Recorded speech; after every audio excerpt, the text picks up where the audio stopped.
You know that feeling ना, result से पहले वो हल्का सा pit in your stomach where you are not crying, you are not panicking loudly, but हर 20 मिनट बाद ब्रेन बोलता है रिजल्ट पता नहीं कैसा आएगा, अगर नंबर कम आ गए तो, अगर फेल हो गया तो। और फिर तुम खुद से ही खुद को बोलते हो इट्स ओके यार, जो होगा बढ़िया होगा। लेकिन 5 मिनट बाद फिर वही लूप स्टार्ट हो जाता है। बाहर से तुम बिल्कुल नॉर्मल हंसते खेलते खाते पीते मस्त मौला, लेकिन अंदर ही अंदर हमें पता है कि क्या तूफान दौड़ रहा होता है। If that is you, then sit with me for just 5 minutes because I have been through this multiple times in my CA journey. So I'm gonna tell you कि मैं इन सब चीज़ों से, इस सब एंजाइटी स्ट्रेस बिफोर रिजल्ट की tension से कैसे डील करती हूँ। मैं ये नहीं बोलूँगी just stay positive, everything happens for a reason, because honestly मुझे खुद इरिटेशन होती है वो चीज़ें सुन के। मैं बस वही शेयर करूँगी जो मैं खुद को बोलती हूँ बिफोर माई रिजल्ट्स एंड जो एक्चुअली में काम करती हैं। सबसे पहले तो मैं खुद को ये याद दिलाती हूँ कि result day is not identity day. ICI marks release करेगा, करेक्टर सर्टिफिकेट नहीं। अगर मैं पास हो जाऊँ तो मैं जीनियस नहीं हो जाती, और अगर फेल हो जाऊँ तो यूजलेस नहीं हो जाती। बट हमारा ब्रेन क्या करता है, worst case scenarios. If I fail लोग क्या कहेंगे, इफ़ आई फेल सब आगे निकल जाएंगे, if I fail maybe I'm not good enough.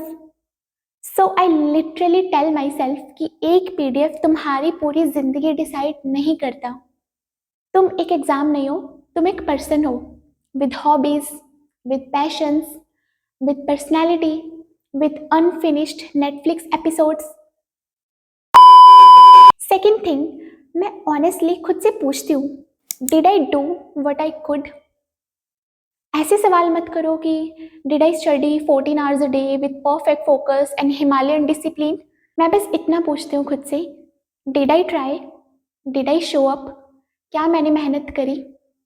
अगर आंसर यस है तो आई allow myself peace, because that was what I could do, that was my part. जो आगे रिजल्ट आने वाला है, किस टाइम पे आने वाला है, किस दिन आने वाला है, that is not my thing to do, that is not under my control. और अगर पहले वाले क्वेश्चंस का आंसर नो है तो ब्रो सुधर जाओ, वरना तुम्हारी मम्मी से कंप्लेन कर दूंगी। अच्छा, हमको सिखा रिया है। रिजल्ट से पहले खुद को फेल डिक्लेयर मत करो, वो काम आईसीआई को करने दो। और जब एंजाइटी रेंडमली स्पाइक करती है, like you are literally brushing your teeth और अचानक से याद आता है कि यार वो 5 नंबर का क्वेश्चन छूट गया था, उस टाइम पे जो हड़बड़ी मचती है, उस टाइम माइंडसेट कुछ काम नहीं करता। So during those moments I literally do some things like I do deep breathing. Just 3-4 minute तक डीप ब्रीदिंग करो and feel the magic yourself. या फिर एक काम करो, दरवाज़ा बंद करके ना 5 मिनट तक पागल डांस कर लो, या फिर बाहर वॉक कराओ नेचर में, ठंडे पानी से मुंह धो लो, एक्सरसाइज। बिकॉज स्ट्रेस पहले बॉडी में आता है, और अगर हम बॉडी को काम करेंगे हमारा ब्रेन ऑटोमेटिकली काम हो जाएगा। और कभी कभी मैं नोटबुक लेके 2 कॉलम बना देती हूँ, left side what I can control, right side what I can not control. और फिर मैं राइट कॉलम से टोटली आर्ग्यूमेंट बंद ही कर देती हूँ, बिकॉज ऑनेस्टली आईसीआई से मेंटली बहस करके मार्क्स तो बढ़ने नहीं वाले। अभी टेक्निकली हमारा रिजल्ट आया नहीं है, बट फिर भी हम 2 बार सफ़र कर रहे हैं, पहले इमेजिनेशन में और फिर रियलिटी में। What's the point? ईएमआई पे एंजाइटी ले रहे हो क्या? एक और चीज़ जो मैं पहले डिसाइड कर लेती हूँ, my reaction plan. If I pass, family celebration, थोड़ा ड्रामा, थोड़ा फिल्मी background music in my head. If I fail, 2 दिन तक खुद को सेल्फ हेट नहीं करना, थोड़ा फील करना है, थोड़ा रोना भी अलाउड है, नेक्स्ट आगे का प्लान बनाना।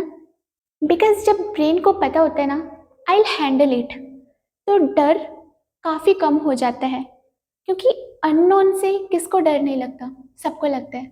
बट जब हम अपने फ्यूचर में हमारे नेक्स्ट स्टेप्स को डिफाइन कर देते हैं तो वो अपने आप ही मैनेजेबल लगने लगता है। और अब वो बटरफ्लाइज इन द स्टमक वाली feeling, not exactly that, but I hope you get it. मैं उसे इग्नोर नहीं करती, रील्स देख के डिस्ट्रैक्ट भी नहीं करती। I acknowledge that feeling. मैं लिटरली थर्ड पर्सन बन के खुद से बोलती हूँ, I know you are scared but I am here. हाँ, आई नो थोड़ा फिल्मी लग सकता है, बट एंजाइटी को जितना दबाने की कोशिश करोगे वो उतना लाउड हो जाएगी। और अगर उसे अक्नॉलेज कर लोगे ना एक बार, वो धीरे धीरे फेड होना स्टार्ट हो जाएगी। B gentle with your self, क्योंकि ICAI ऑलरेडी स्ट्रिक्ट है। रात को मैं गाइडेड मेडिटेशन सुन लेती हूँ which actually helps a lot. मैं डिस्क्रिप्शन में लिंक डाल दूंगी मेरी फेवरेट मेडिटेशंस का। कभी फ्रेंड को कॉल करके बोल देती हूँ यार थोड़ा डर लग रहा है, उसका रिप्लाई आता है यार सेम, और वो बस सेम ही काफ़ी होता है। कभी कभी छत पे जाके आसमान के नीचे बैठ के रियलाइज होता है कि यार ये यूनिवर्स कितना बड़ा है। ये एग्ज़ाम इम्पॉर्टेंट है बट ये सब कुछ नहीं है। So just chill bro. And worst case scenario, अगर नहीं होता है क्लियर तो क्या? Then what? रीअटेम्प्ट लग जाएगा, थोड़ा ब्रेक लग जाएगा, स्ट्रैटेजी चेंज हो जाएगी, जिंदगी तो वैसे ही चलती रहेगी। अर्थ अपनी रोटेशन थोड़ी रोक देगी। सूरज सुबह आएगा, शाम को ढल जाया करेगा। Will get one more chance. And that's how I deal with the fear of results. बस आइडेंटिटी को रिजल्ट से अलग रखना, बॉडी को काम करना, कंट्रोल पे फोकस करना और फियर को जेंटली होल्ड करना। You don't need to be fearless, you just need to be stable. और वो स्टेबिलिटी आ सकती है इन सभी छोटी छोटी चीज़ों को प्रैक्टिस करने से, राइट? एंड ऑनेस्टली तुम जितना सोचते हो ना उससे ज़्यादा स्ट्रांग हो, और जितना सोच रखा है ना उससे बेटर ही होगा। रिजल्ट वीडियो भी जल्द आ रहा है, उसमें जो भी होगा रियल होगा। If this video made you even a little calmer then stay, because we are together in this. और सच सच बताओ, रिजल्ट से ज़्यादा डर रिजल्ट के बाद लोगों के रिएक्शन से लग रहा है ना, या तुम भी बोल रहे हो? I don't care. B positive, ध्यान रखना अपना बहुत बहुत। Okay bye.